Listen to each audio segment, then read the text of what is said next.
Baltimore, Tuesday, April 2nd, 2019. The man who allegedly shot and killed Nipsey Hussle and wounded two others has been arrested. We'll have the details for you. Catherine Pugh, the mayor of Baltimore, steps aside amid a major scandal involving hundreds of thousands of dollars being paid to her for children's books bought by health insurance companies that she oversaw as a state legislator. We'll tell you exactly what is going on in Baltimore. Also, Education Secretary Betsy DeVos. Y'all, she relies on a racist study to end rules to combat racial discrimination in school discipline. What in the hell do we have sitting in the Department of Education? We'll talk about it with Congresswoman Meredith Johnson of Dallas. She joins us live. Republicans in Missouri, no shock, are trying to make it harder for citizens to mount ballot initiatives. Missouri Congressman Emanuel Cleaver is here live to talk about that and the Department of Homeland Security ending a program to monitor domestic terrorism, including white domestic terrorists. The second accuser of Virginia, Lt Governor Justin Fairfax, tells her story to Gayle King. He also responds by saying he still wants a law enforcement investigation. There's racism nearly everywhere, including environmental racism. We'll talk with a man who spent 20 years at the EPA about toxic dumps, of course, where poor and black folks live and how they were put there on purpose. And wait until you hear this white retired Chicago cop say Laquan McDonald deserved not 16 bullets, but 18. Yep, no shock. And Chicago voters go to the polls today to elect a new mayor. It's time to bring the funk on Roland Martin Unfiltered. Let's go.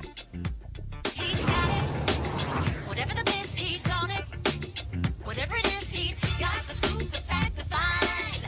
And when it breaks, he's right on time and it's rolling. Best believe he's knowing. Putting it down from sports to news to politics. With entertainment just for kicks, he's rolling. It's on go, roll, y'all. It's Roland Martin, yeah.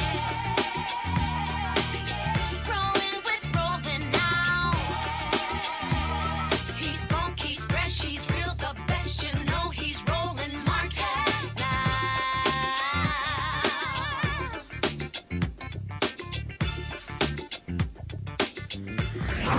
Martin. All right, here we go to my iPad. This is video of Los Angeles sheriff's officers taking Eric Holder into custody. He is the man identified as a suspect in the killing of rapper, entrepreneur, activist Nipsey Hussle. This video is from TMZ. Of course, they obtained this video. You could pull the audio up, Henry. There is audio. Okay, so very interesting in this audio here, folks.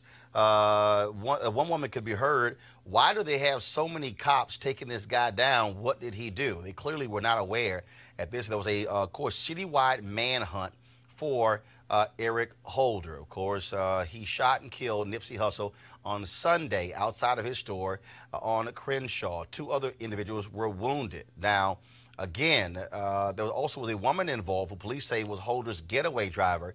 She turned herself in today to Los Angeles police. LAPD Chief Michael Moore said that Holder and Hussle got into a verbal altercation on Sunday afternoon.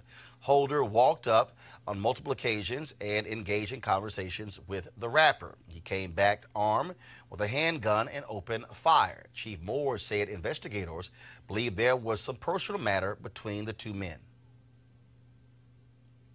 Now, also, last night, there was a vigil at Nipsey Hussle's clothing store, Marathon. It's the same shopping center where he began his rap career selling his CDs in the parking lot. The vigil was peaceful until what sounded like a gunshot was heard. Folks panicked, and a stampede ensued. A number of people were hurt. Turns out there were no shots fired, but there were several people who also were stabbed. They were treated at the scene as well. Los Angeles has been on high alert since Sunday afternoon when Hussle was gunned down. Folks are still reacting with tremendous pain, and as a result of that, there are about 4 stores or so that he owned in that particular area.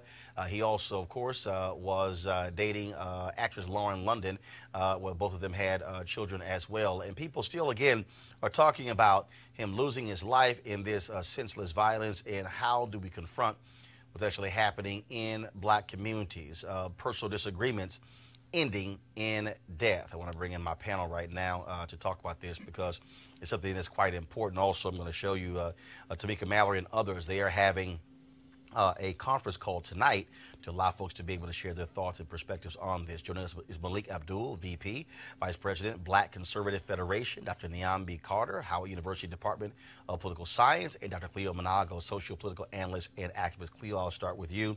Look, you spent a considerable amount of time in Southern California working with law enforcement. And whenever these things happen, folks say, well, we should not jump to conclusions, but the reality is, here's another case, 33-year-old black man is dead because of a personal disagreement. How do we address what is clearly an evil, a virus that infects our community?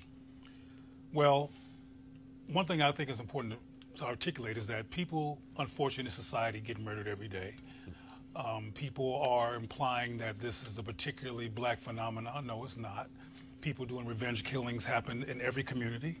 And as a matter of fact, in this particular area, gang violence, as it's called, is pretty low. This is an anomaly, not a cliche in this particular area. So I think people should not re-stereotype. And also one of the concerns I heard about, I think it was on the Breakfast Club, is that a lot of people who are high profile are now saying they don't want to work in the community anymore because it's dangerous. I have to reiterate that this is an anomaly. A lot of people who are high profile even live in that community, and this incident is a rarity. It's an unfortunate rarity. And also Mr. What's his whole name? I'm gonna get it right here. Nipsey Hussle. Nipsey Hussle. He was a rarity as well in a good way. Unfortunately, he was murdered. I mean, he was a young man who was an entrepreneur. He was inspiring young people to be entrepreneurs. He built businesses. He bought up blocks. He was resisting gentrification in that area. So it was a very important role model. And the final comment I have is that one thing that's true, which I think is part of what you're referring to, Roland, is that in our community, we do have people who get envious of others. And there is a phenomena of people feeling irrelevant and feeling like they're insignificant, and when somebody becomes significant, they envy them. Sometimes they feel like black people don't deserve that because of internalized oppression. And I think the issue of internalized oppression among black people needs to be dealt with. I've been saying that forever. When we feel like because we're black, we're not deserving, and we destroy each other based on that perspective. But Niambi, the reality is, whether we talk about this, whether we talk about other cities across this country, whether we talk about New Orleans, St. Louis, Chicago, Houston, Charlotte, you name it, we are dealing with the reality of what is happening with young black men. Henry, go to my iPad, please. I was traveling from Houston this morning, was up early, 4 a.m.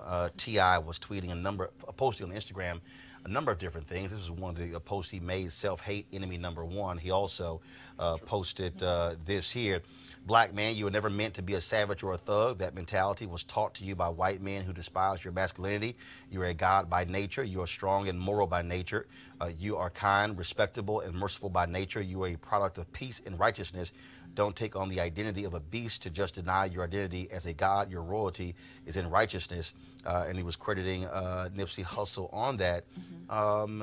Yet the reality is, it is a crisis when you have young black kids across this country. You go into elementary schools and middle schools and ask them how many of them have seen or had classmates who've lost their lives. It's not 1 or 2. Right. In many of these places, it's 5, it's 10, it's 20. And that is sad. Absolutely. I mean, this one, I think, hurt particularly bad for all of the reasons that Cleo laid out. But I think it's also not having other mechanisms to diffuse conflict, right? If the only thing you know how to do is fight or kill or stab, that's what you're going to do. And I think we have not really done a good job of addressing the collective traumas of these communities, right? So people are traumatized. People are hurt. I mean, that's part of why people heard a noise and started running immediately, right, from this otherwise peaceful event, because people are hurt and afraid. And for all of the damage that Eric Holder is alleged to have done in the shooting, you know, we can't forget that he is also a product of a community that is traumatized and hurt, right? And so it's hurtful, and it's hard to see the humanity in others when they have taken such a bright light out of your community, out of your home, you know, out of your family. But we have to also remember that that same grace and mercy that we would have hoped he extended to Nipsey yesterday, that we extend to him and the larger community that's going to be reeling from this hurt for quite a long time. Malik, a few minutes ago, Tamika Mallory, of course, the co-organizer of the Women's March, sent me this graphic here. Henry, pull it up, please. So much needs to be done. Let's talk about it. Call begins tonight at 10 p.m. Eastern, 7 p.m. Pacific sharp. Call-in details will be announced on social media at 9:50 p.m. Eastern. I'll be sharing that with you guys as well. Stay tuned. Hashtag This Is the Hard Work.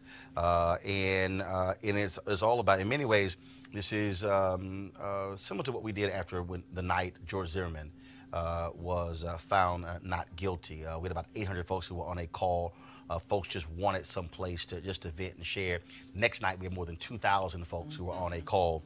And Tamika called me yesterday about doing this because there are a number of young people who are in pain, who had great respect for Nipsey Hussle, and who want to be able to sort of just express their outrage and also have a place to begin a healing process.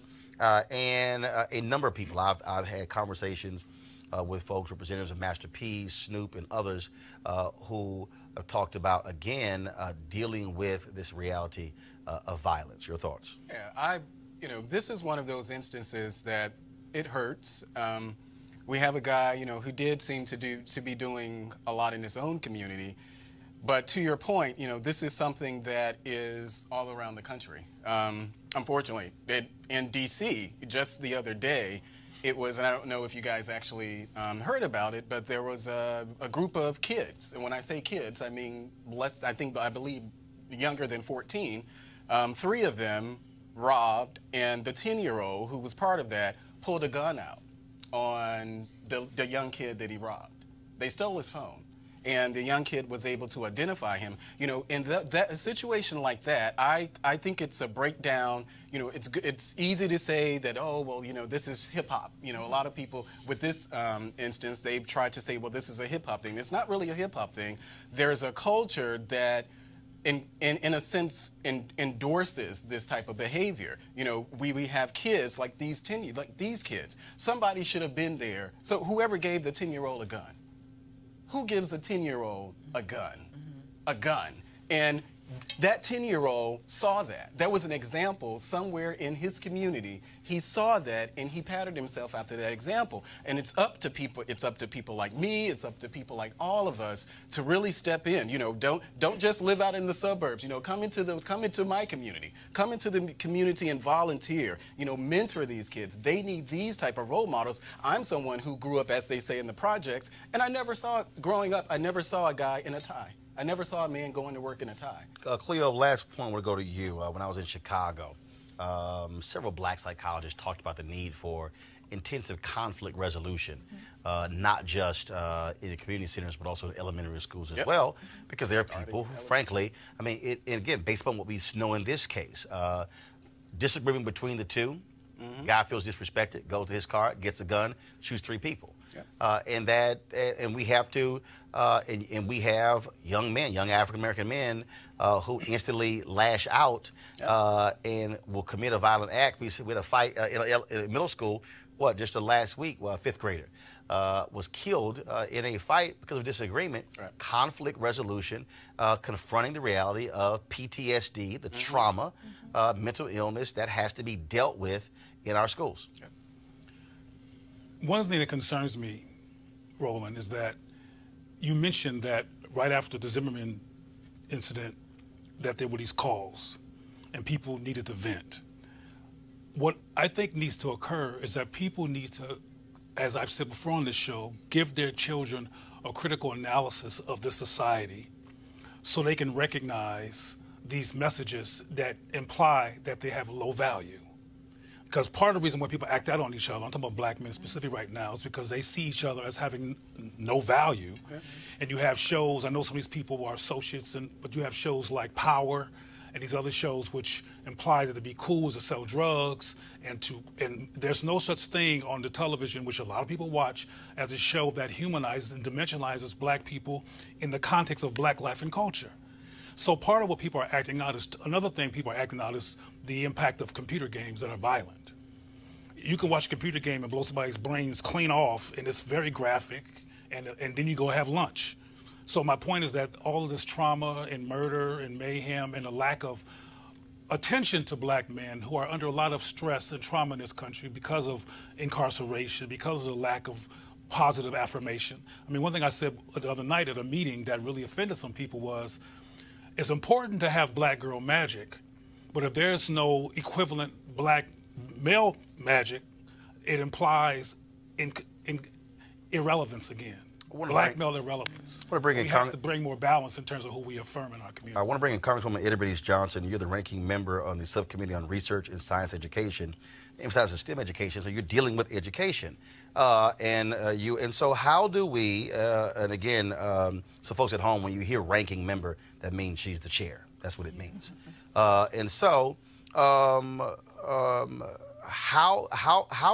should Congress deal with, again, the trauma that kids are facing? And so beyond this, when you think about the 3 students in Parkland who committed suicide, you look at the father, of course, Sandy Hook. But when you look at the level of violence, poverty that exists in various communities, kids today are dealing with a level of trauma that was not there 20, 30, 40 years ago. Well, I think you're right, because our environments have changed tremendously. So much more stimuli. A number of committees are dealing with various aspects of this particular problem. I just left a meeting on poverty. That has a lot of influence on what happens to young people, what role models are available, what parents are even available if they're out trying to work in a single-parent home. Mental health care has been lacking in this country and has been much needed. We passed legislation last term that we worked on several years, got a part of it passed, and we have more to go, which we hope to add to. It is, we're in a difficult environment in every environment. We're in a difficult environment legislatively in the Congress.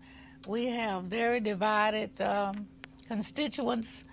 We have very divided representatives of those constituents. Every nick and cranny of this country has a representative there, and so you got all these mixed attitudes. It takes too long to address many of the problems. All of the problems on the table. We are talking about education.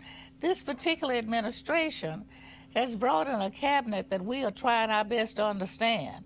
One of the ones we cannot understand the rationale for her being there is the Secretary of Education. Just today, she mentioned something about how inept black kids are. They're more evil. They deserve more punishment and that sort of thing. And in fact, she got chastised by that by Congresswoman Catherine Clark of Massachusetts. A play that will come out to get your comment. Are you saying here, when you quote this research, that the problem really is that black children are just more of a discipline problem? Because that's the research you've quoted in your report. Well, Congresswoman, I've said it before and I'll say it again. No student, no child should be treated or disciplined differently based on their skin color, their race, and I think or their national origin. Your report agrees with that.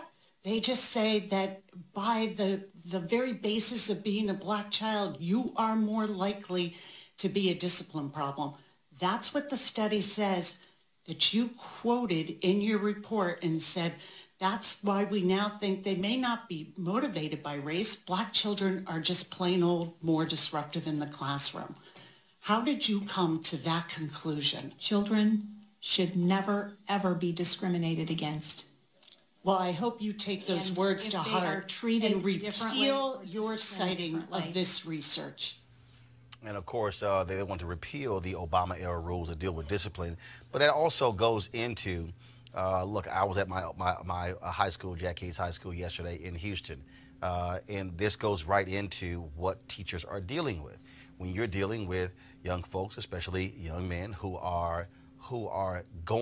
first of all, the hell they got to get through just to get to school, Right. and then you have districts automatically suspending them, saying, oh, acting out in classrooms and if you talk to teachers, you talk to others, they're talking about literally what they have to endure. And folks are saying, well, why can't they just sit out and learn? But other teachers say, yeah, but you have to take into account, again, what they're dealing with just to even get to school on that day. You're very right. And what we're finding in our study on poverty is that you have fewer role models for young people. Mm-hmm. You have fewer mixed communities. Educational levels now are separating, professions are separating, and so children don't see a lot of role models that are in these particular situations to aspire to be like. And so there are a number of programs where we're trying to do that, but when you mix how much the problem really is and how much the funds have been cut for every single program that is designed to help to move young people and their families upward, it makes it very difficult for local communities to deal with it. We're looking at a situation now where the middle class is dwindling.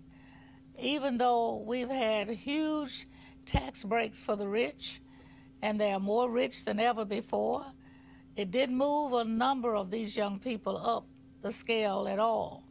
And it's not just minority kids, but they really have a larger percentage because it's harder because of racial prejudices for them to make it out of some of these neighborhoods and these environments. Roland? Well, real quick, final comment. I think I may have a different perspective from you when it comes to the perspective that this trauma is new. No. I don't believe the trauma is new. What I'm saying is the trauma is different.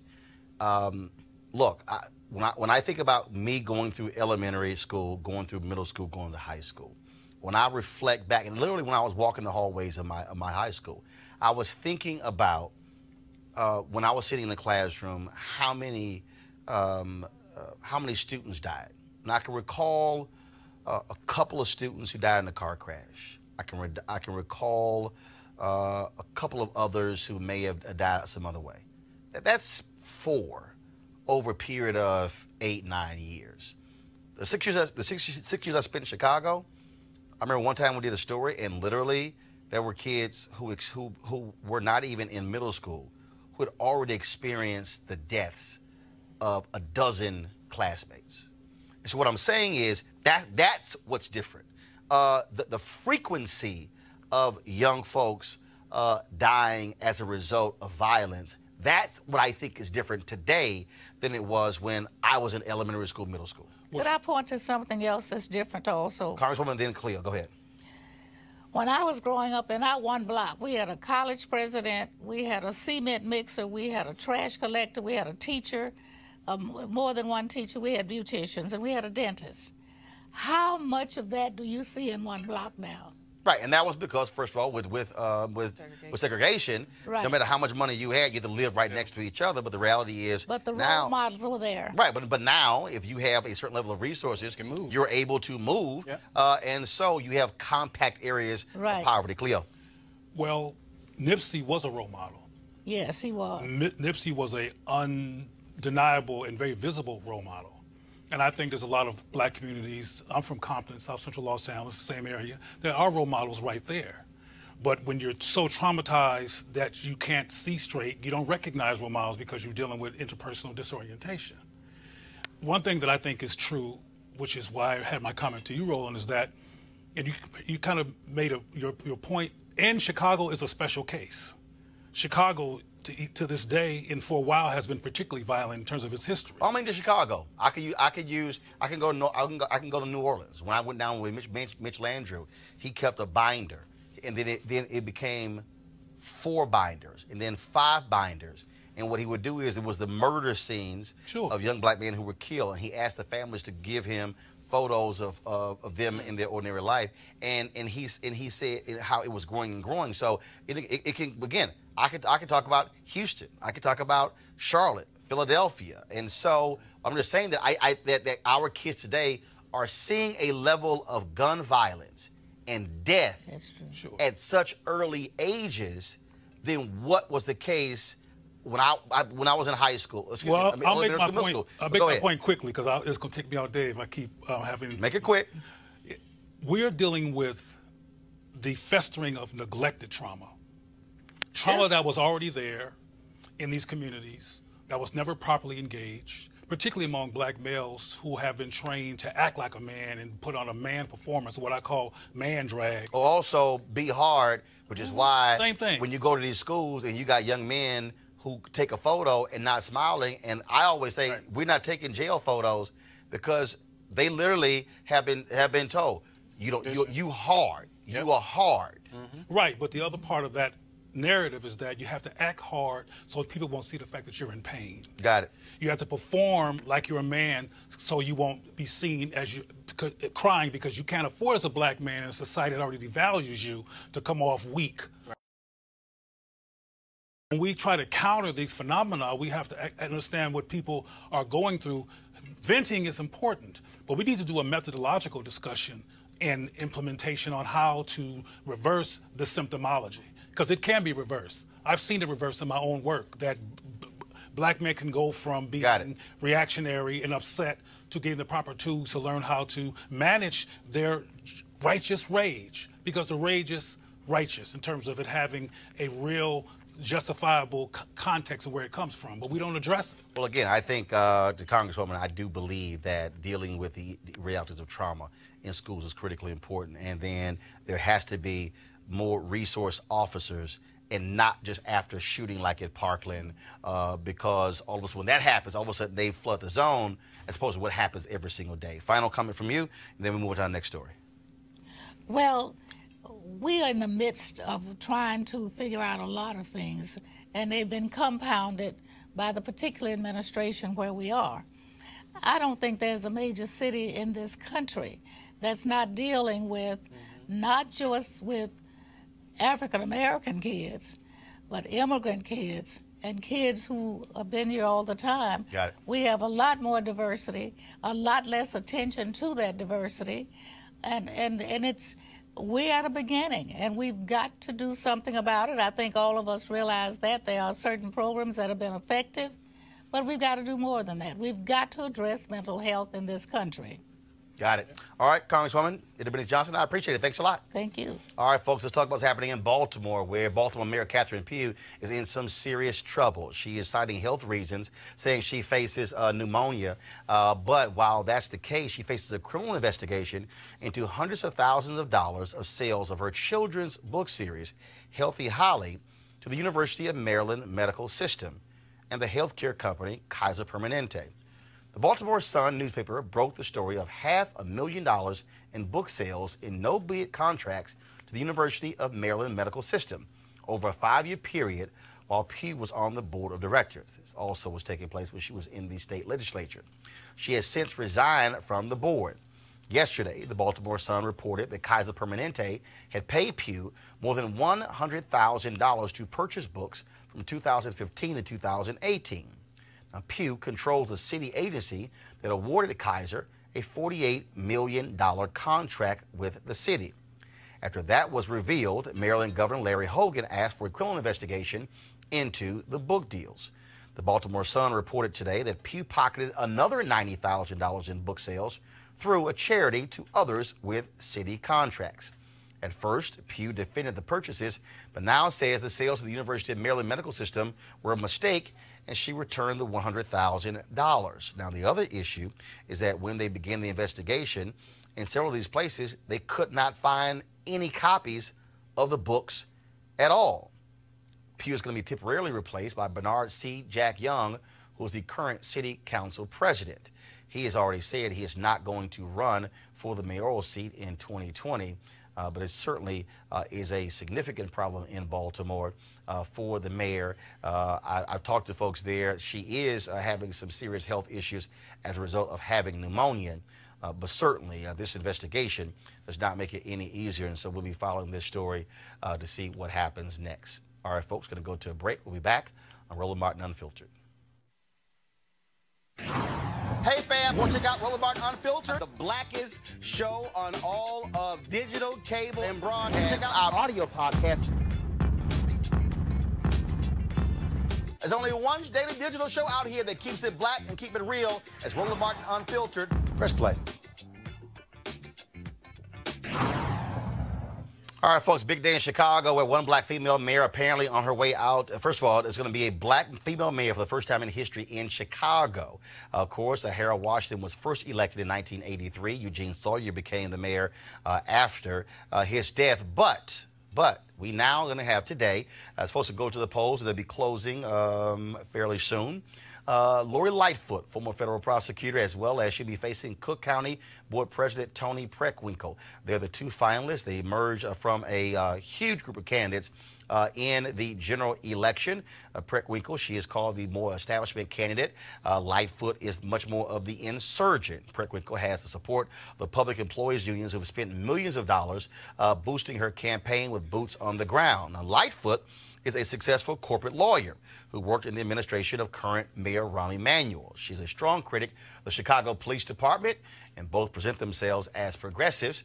We'll have the results tomorrow, as one of them, again, will become the first black female mayor of the city of Chicago. Now, also, it's going to be quite interesting to see what happens in that city when you think about leadership style, because with Emanuel and before that Daley, in Chicago, the mayor controlled nearly every public dollar in the city. The mayor controlled the city budget, the mayor controlled the housing budget, the school budget, and the transportation budget.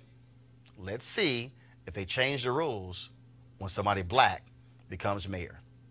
All right, folks, we're one of our partners. You have plenty of pictures in your home, but you've never seen anything like this before. Introducing Easy Tiles, the world's first photo tiles made of sleek and ultra lightweight glass. Easy Tiles makes it super simple. You use their exclusive app for iPhone and Android to upload as many photos as you like. Then they print them on tempered glass. Your order arrives on your doorstep in just a few days. And that's when the real fun begins, because with Easy Tiles, you transform your living space with a gallery wall that will amaze each and every guest.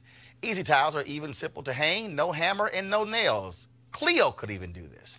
And because they're mounted on small risers, they appear to float on your wall. Folks, they're easy to order, easy to hang, and guaranteed for life. Now, you can save 30% on any size order, plus get free shipping on orders of 4 or more. Just download the free Easy Tiles app at easytiles.com and turn your best memories into beautiful glass wall art. Plus, save big now with this special offer. That's easytiles.com, easytiles.com.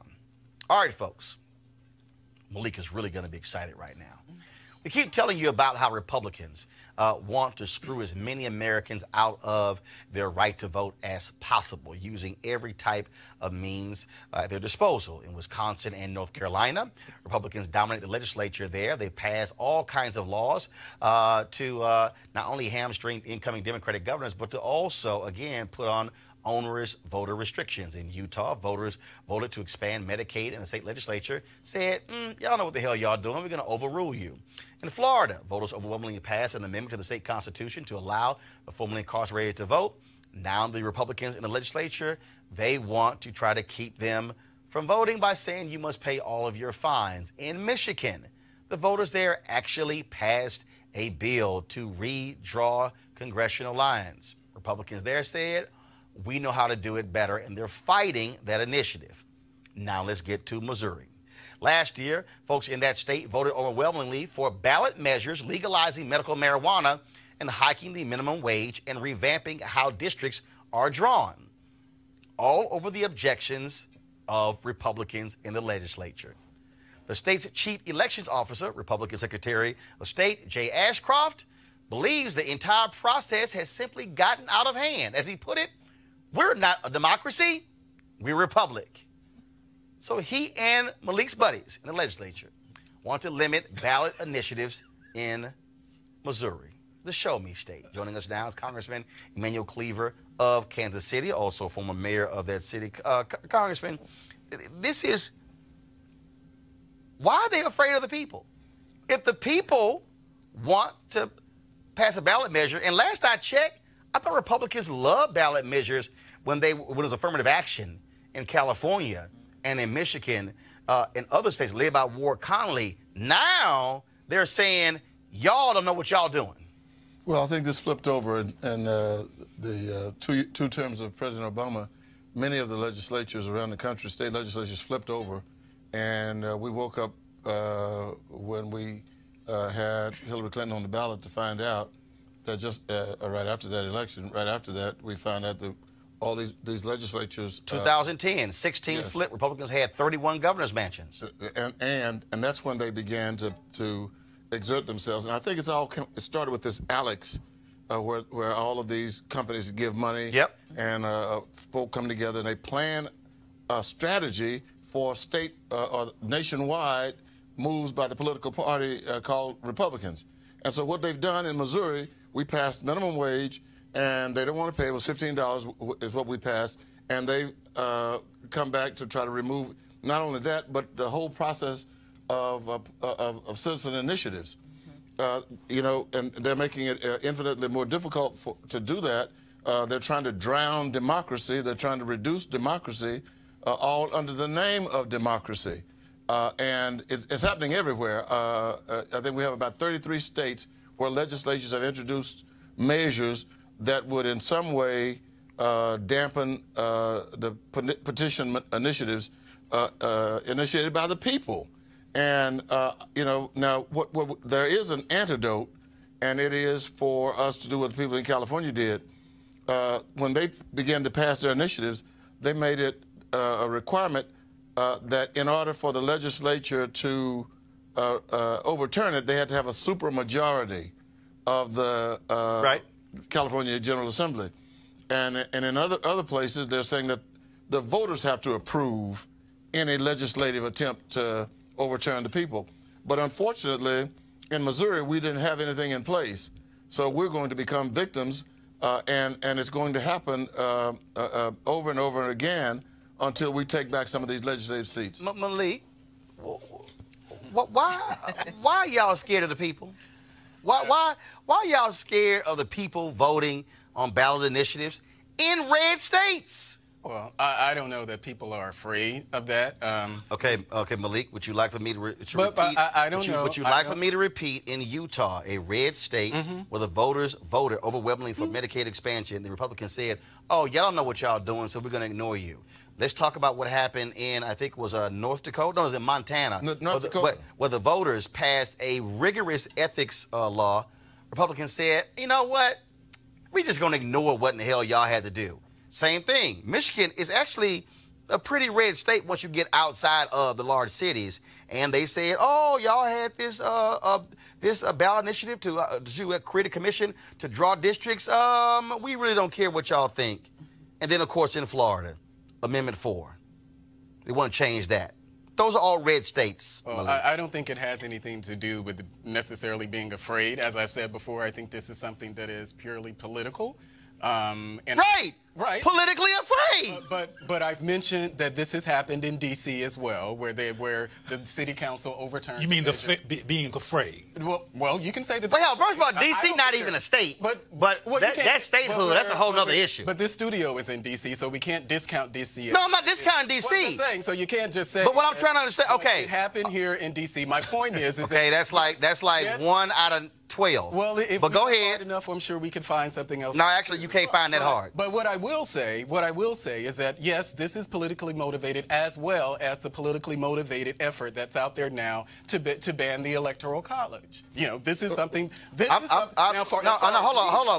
on. First of all, we got very close to actually changing the Electoral College. It fell very short. Yeah, the Democrats have now. Now, hold up. Now, first of all, because that's politically. Hold up. Right? First of all, there's nothing that says you cannot change the United States Constitution, Congressman. And then you give a very perplexed look as Malik was talking. That's not politically and motivated. I understand. But go that's ahead. Not politically motivated. What they're talking about, the presidential. But okay. See, hold up. Congress, before you speak, Malik, if Congress chooses to change to ban the Electoral College, that is an amendment, which then that's not politically motivated, which then has to go to the states and then the states have to vote, Niambi, by what's the number? Two-thirds of the states must ratify the amendment, which is not easy to do. That is different than Republicans saying we don't want ballot initiatives by the people. Congressman, go ahead. Well, look, I'm getting a headache because I don't understand when you say it's a political move.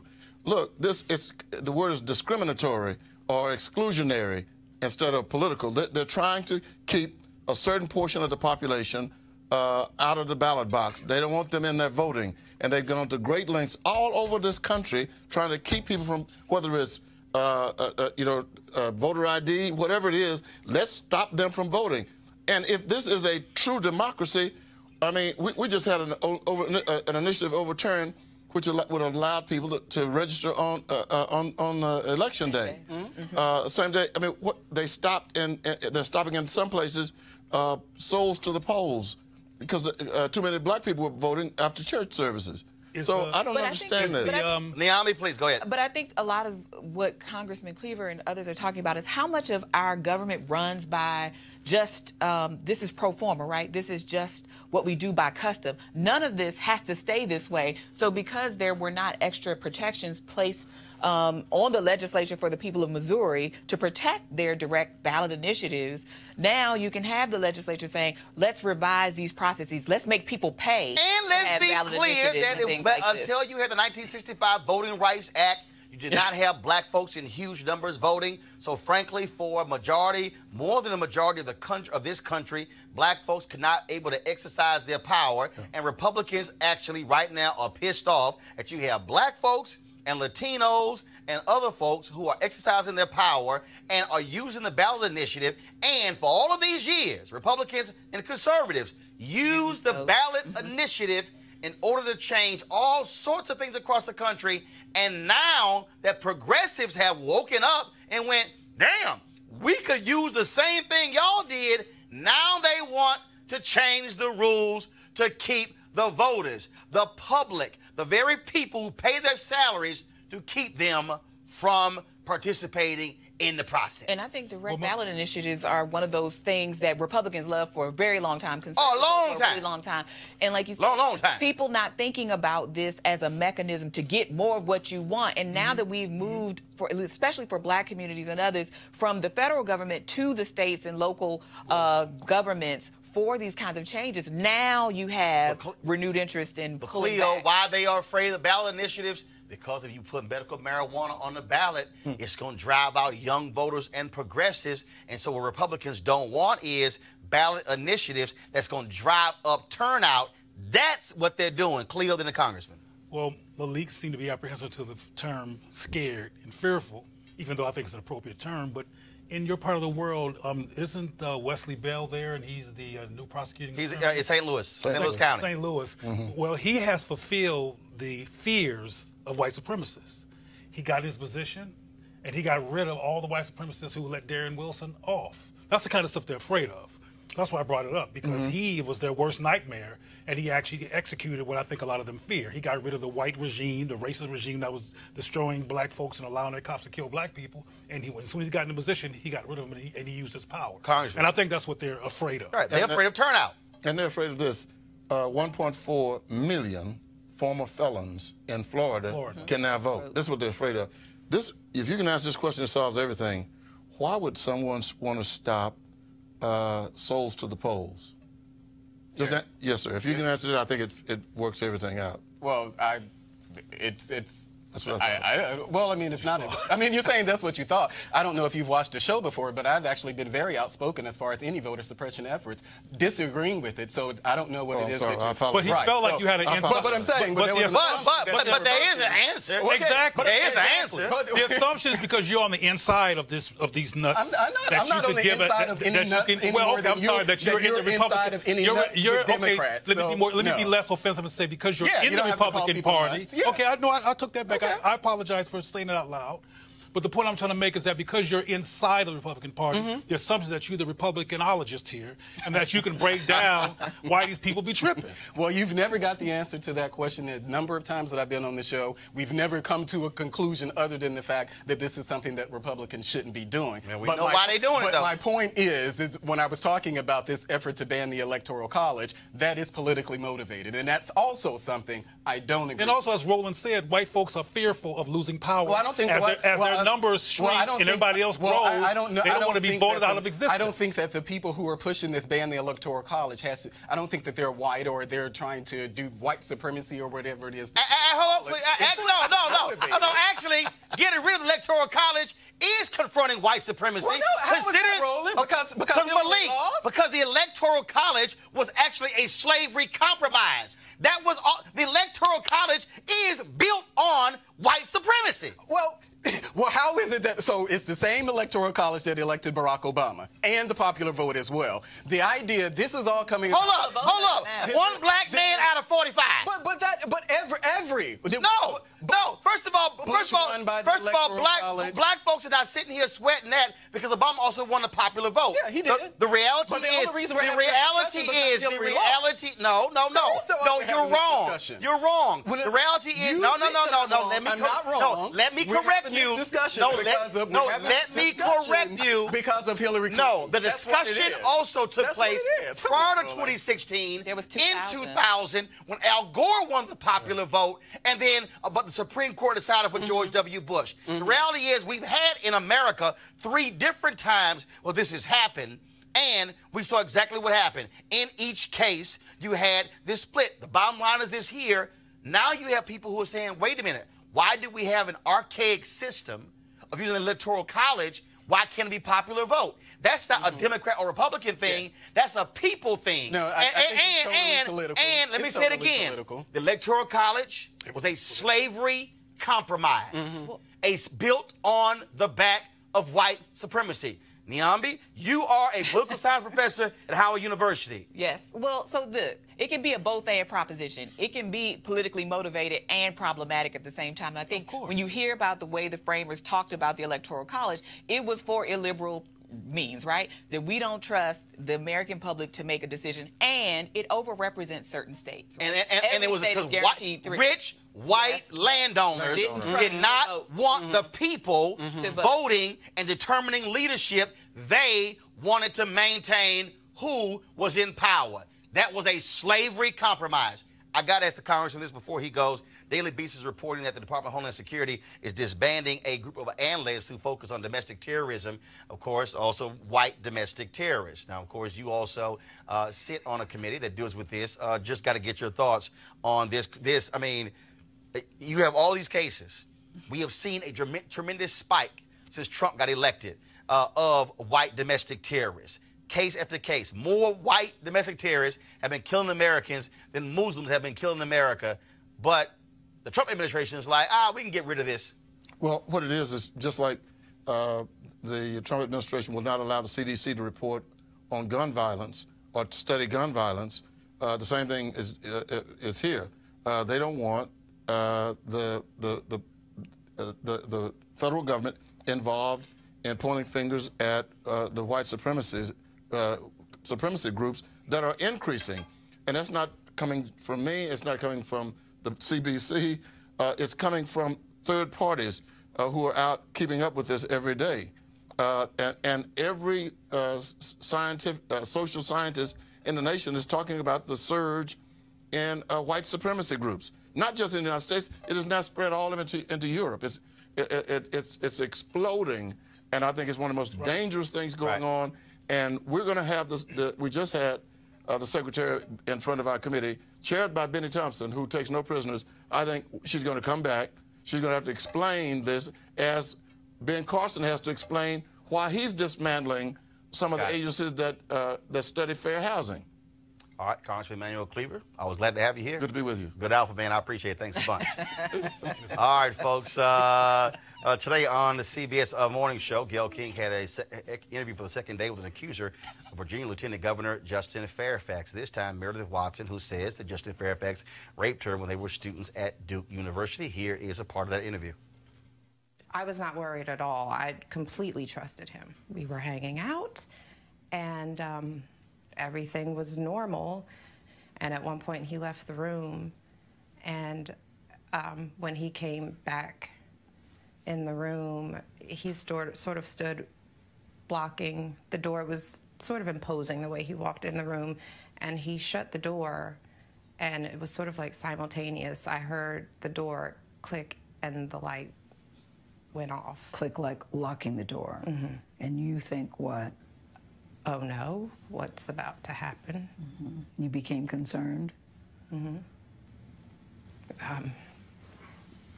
And he did things that you shouldn't do to someone without their permission. And I tried several times to get up and leave, and was pushed back down. And what happened? He forcibly sexually assaulted and raped me. I was not on the bed. Initially, there was a couch, and he pulled me over, and I tried several times to get up and was pushed back down, held down. And you made it clear, this is not what I want.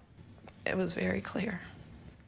Because you know he is saying this night was consensual. If you have to hold someone down, it's not consensual. All right, folks, Court Justin Fairfax said that it was consensual. In a statement, he said that he had passed 2 polygraph tests that confirmed his version of the events. In addition to that, he also said this, quote, Henry, go to my iPad. My accusers have not filed criminal charges, and they have not sued me. Instead, we see escalating media appearances and stated desire for a political process that is unprecedented in Virginia and could not be designed to get at the truth. Such a process would instead be a media circus used for partisan and political purposes. He said, I have also called for a fair, full, and impartial investigation of the allegations and my denials. I am completely confident that such an investigation would exonerate me and clear my good name, which I have spent a lifetime building. Quickly, I want to go to my panel here, Niam. I want to start with you first. Vanessa Tyson spoke yesterday, and she was asked by Gayle King, why won't you file a complaint in Boston? She said, well, as a political scientist, politicians, they're able to get away from things and keep them hidden with an investigation. But she says she'll testify at an impeachment hearing. Same thing here with Meredith Watson. Statute of limitations hasn't run out in North Carolina. She's saying, I want an impeachment hearing, but they won't file a criminal complaint. So I'm still sort of stuck on, if I want justice, why ignore the legal process, which has subpoena power? Virginia does not have any jurisdiction to compel somebody in North Carolina or Boston to testify who might have been there. Well, I mean, I can't speak to what either Meredith Watson or Dr. Tyson feel internally and why they're making whatever choices they're making for them. But let's be clear, I think part of the investigatory process, at least from my understanding of what Dr. Tyson was saying, that if this is handled by the Suffolk County DA, I mean, and they investigate, and at this point, we are now multiple years past this event, 15 years past this event, and it ends up in a he said, she said, well, that still remains private. And I think the public hearing at least gives full voice to both accusers and Justin Fairfax, Governor Fairfax. So I think that was the concern. But if there's an impeachment hearing, it's still going to be he said, she said. Right, but I think the public gets to hear what everyone has to say. I mean, I don't know, right? This is my best guess of why one would forgo one process and attempt another process. The issue for me, Cleo, again, is the Suffolk County DA, who's a black woman, has said, if Dr. Tyson files a complaint, I will immediately investigate. Her lawyer said in February they were going to meet with the Suffolk County DA. To this date, they have not. Meredith Watson could file a legal complaint with the DA there in North Carolina. They have not. And so if you want to say what's partisan, it's an impeachment hearing. versus a legal investigation that has real subpoena power, that could literally call people who were there in both places, call them, interview them, bring them before a grand jury. The Virginia legislature can't do any of that. Go ahead. First of all, borrowing from what you said or being inspired by it, what people see on TV is edited. What they see on TV is not in real time, and it's what wasn't left on the floor. As someone who's been on television before and didn't recognize myself once I got to television, you cannot use TV as a form in order to inform the public. So I think that's important for people to understand that. Secondly, it's heart-wrenching, of course, when I see a woman or people who are disproportionately and statistically more abused sexually than other groups, women. My heart goes out and I get very concerned. But I'm with Roland on this in terms of this is not making any sense, because if they went into an impeachment hearing, as he just mentioned, they'd have to go into detail in that context as well. So it doesn't make any sense that they won't legalize this and put it in the context of law so people can find out what's going on. And in fact, the only thing, so let's say there's an impeachment hearing. Let's say they go through, let's say he gets impeached, loses his job. That's it. If that was one of my sisters, I want his ass in jail. But assuming he's going to jail, because say he gets found not guilty, that's not an exoneration. Oh, right. But at least for me, there might be a consequence in losing the job. I mean, I don't know. Right. Right. That's a real immediate consequence, as opposed to going through this other channel, which might be more private. Right. I get what you're saying about. So really, what you're saying is their strategy is actually, we want to fight this in a court of public opinion. That's right. As opposed I don't know their strategy. No. What I'm saying is, here's what it seems to me. What it seems to me is they want to fight it, Malik, in the court of public opinion and not the legal arena. When the statute of limitations hasn't run out. Typically, when the statute runs out, you fight it in the civil court or public opinion. I just think it's interesting they don't want to get the DAs involved. I don't understand that. Malik, go ahead. I don't think it's that interesting. My comments here are the same as what I made about Christine Blasey Ford or any victim. They deserve to be heard. Whether or not they should be believed is a different story, because that's something that has to be proven.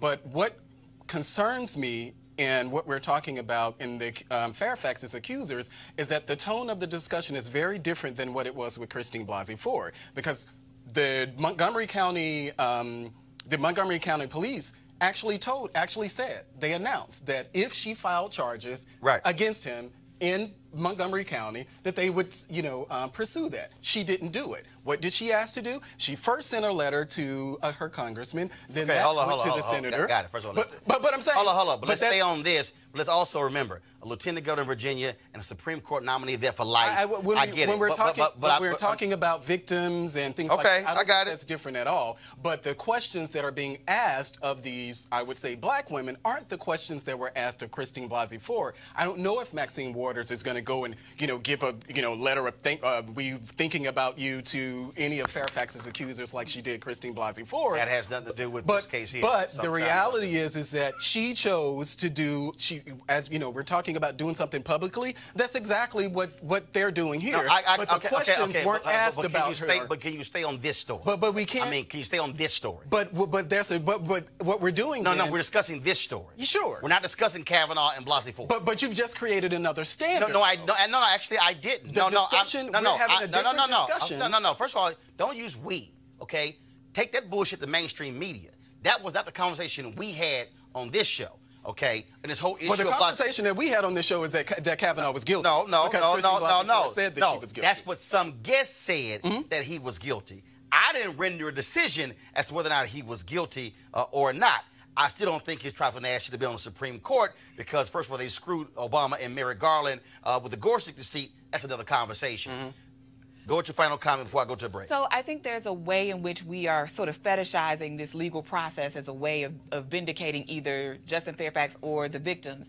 And I think this is a really hard case, because everybody feels some skin in the game on both sides. No, but it still is he said, she said. It is still he said, she said. But I think there's a way in which this conversation about black women, in particular black women's abuse, it is particularly if the allegation is against a black man, becomes a conversation where black women should, I don't know, not say anything No, because no, black no. men might be hurt. No. And that's what it sounds like, though. No, my And position so, on this is very clear.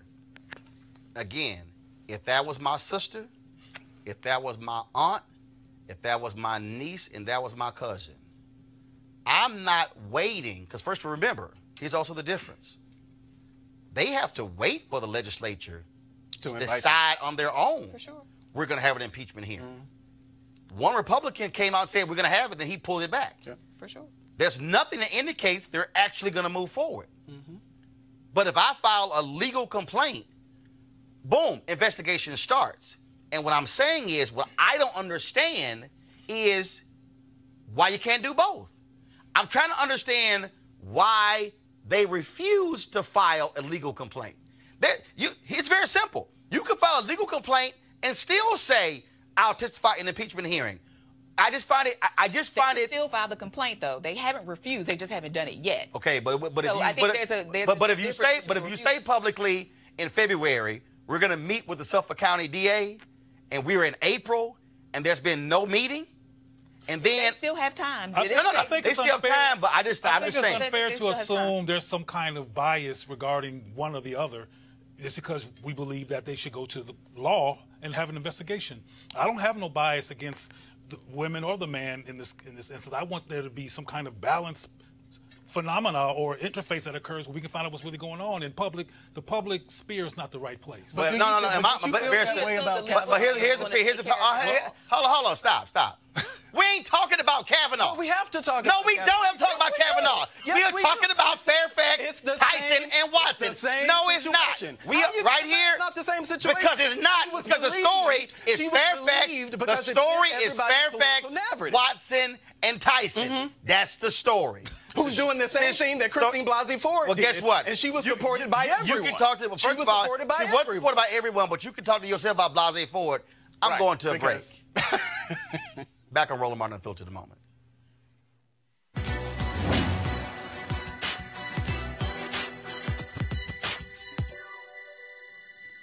Only as we rise do we encounter opposition. Abolitionist and autobiographer Frederick Douglass.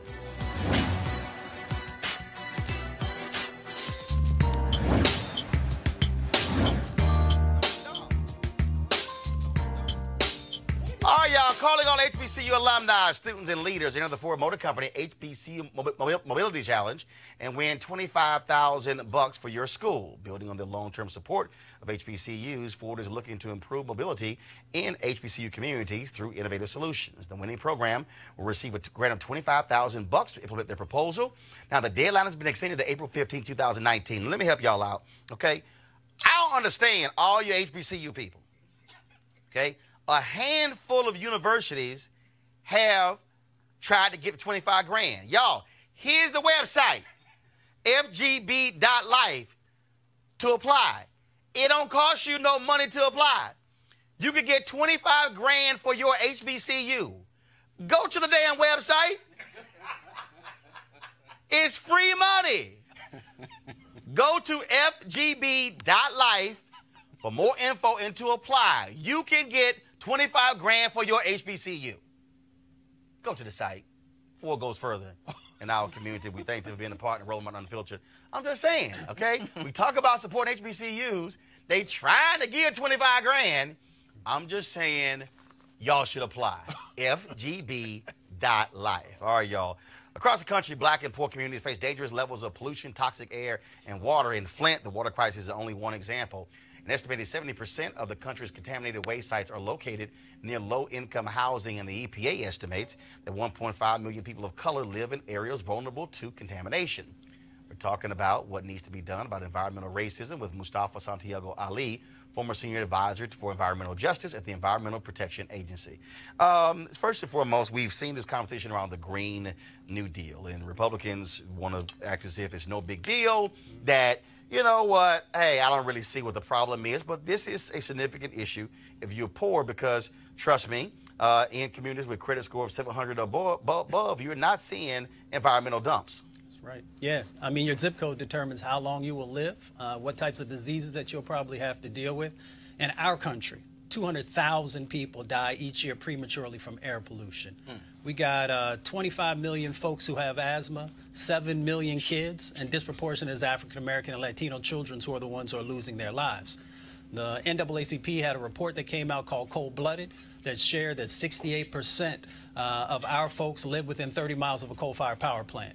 And we know that that pollution that's impacting our communities is also that same pollution that is now warming up the planet and causing all these crazy things that are going on with climate change. And again, when we're having this discussion about the Green New Deal, there's just sort of this slam your head into the sand and acting as if these things are not happening, as if climate change, look, this stuff. Then you got Trump joking, hey, it's cold. Where's that climate change when we need it? I mean, you literally have a major piece in Antarctica that's about to split in half. You are seeing things in Antarctica and other places that we've never seen before because it's getting warmer. Yeah, I mean, trillions of gallons of ice has melted, and that's changing the dynamic that's going on in our oceans.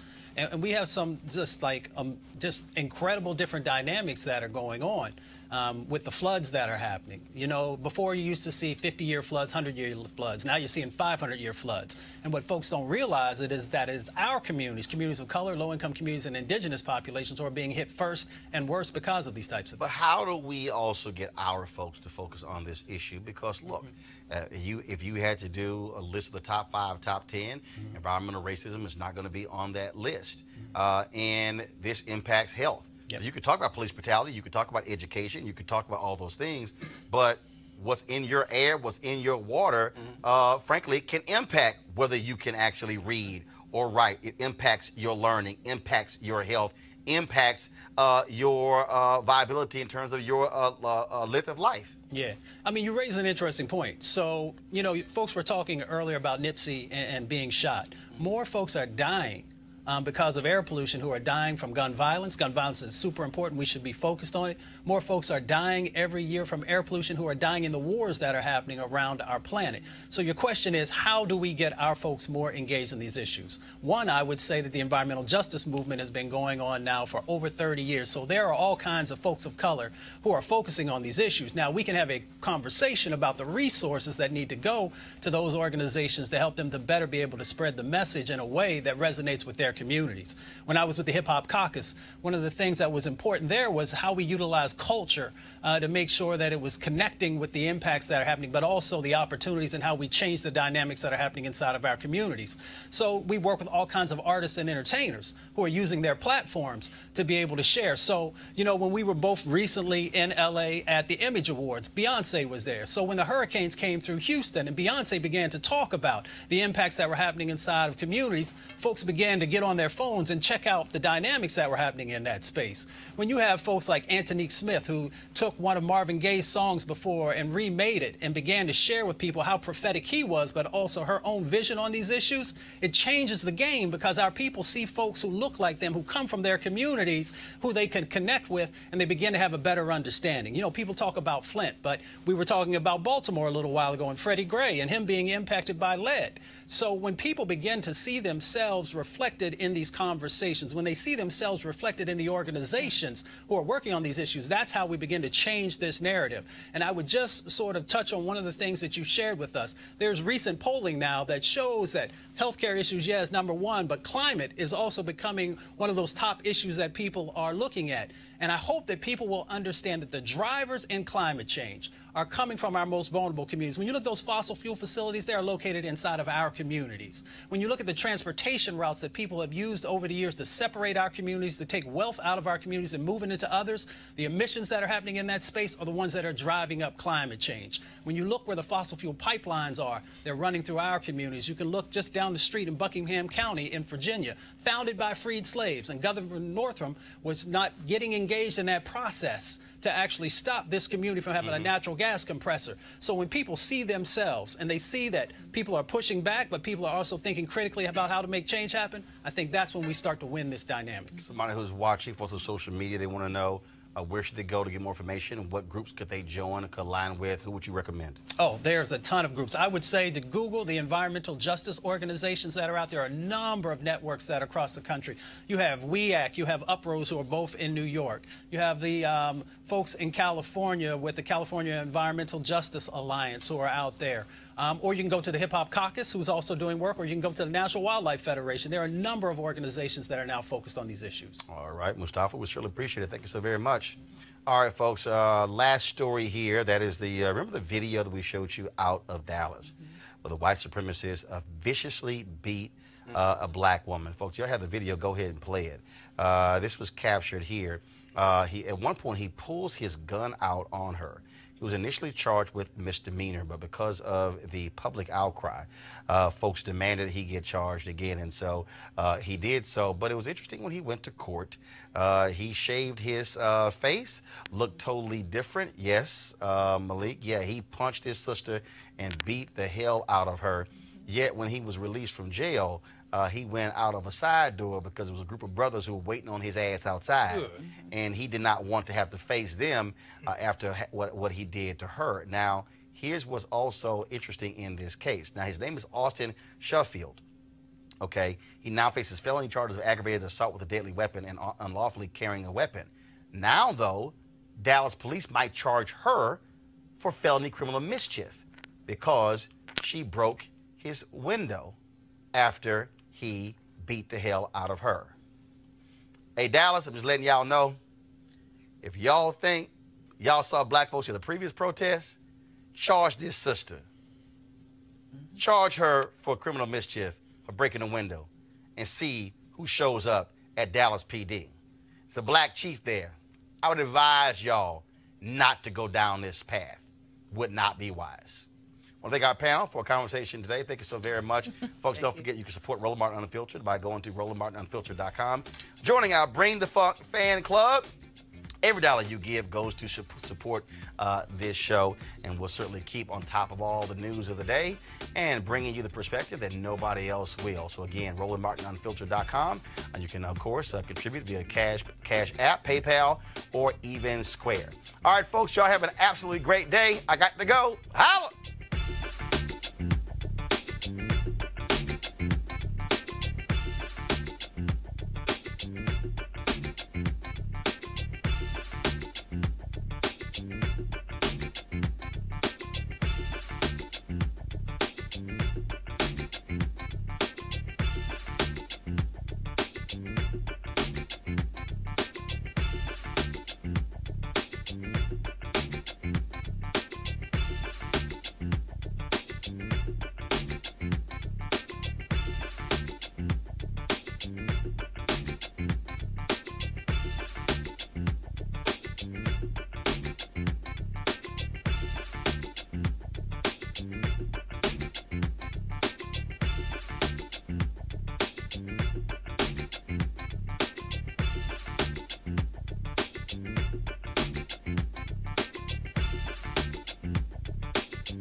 Hey fam, want to check out Roland Martin Unfiltered, the blackest show on all of digital, cable, and broadcast. Check out our audio podcast.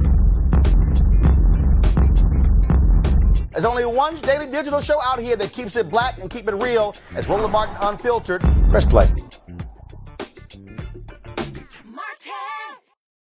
You want to check out Roland Martin Unfiltered? YouTube.com/Roland S. Martin. And subscribe to our YouTube channel. There's only one daily digital show out here that keeps it black and keep it real. It's Roland Martin Unfiltered. See that name right there?